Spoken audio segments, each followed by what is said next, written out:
Hey, Bruce Waller here, and it is the weekend, doing some reflection, doing some planning for the upcoming week. Oh my goodness, so many good things happening.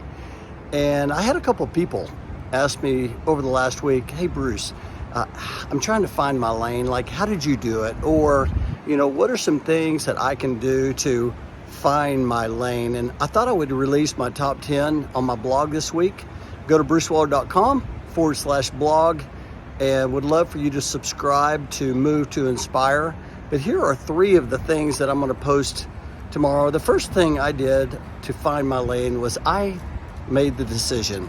I decided to take action. I remember when I decided to finally move from Oklahoma to Dallas, Texas to try a new career. And that was a big move. But that's the very first thing we got to do is we got to decide. My uncle Walter once shared how he's a football coach, and he would share how he would tell his players he could, issue their uniforms or jerseys or equipment, but he couldn't issue desire. So you have to decide. The second thing I was thinking about is you got to put in the work. That's one thing I noticed about high performers on my podcast is they all put in the work.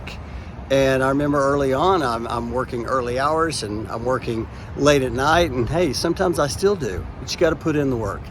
And the third thing I'll share today is you got to think and act like an owner. When I first moved to Dallas and worked for the organization, they had that philosophy. You have to think and act like an owner. They had open book financials. And it made me think about, later how it shaped my behavior. I remember helping a family with a move. I noticed they had a young boy that was moving, and when I got back to the office, I put a coloring book and some crayons in the mail for him. And there's nothing in the policy that said I needed to do that, but I was just thinking, how can I create a great experience? And that's thinking and acting like an owner. So those are just 3. I would love to hear, how did you find your lane? Again, go to brucewaller.com/blog, subscribe to my newsletter. I'll put out the rest this week. Have a great day, everybody.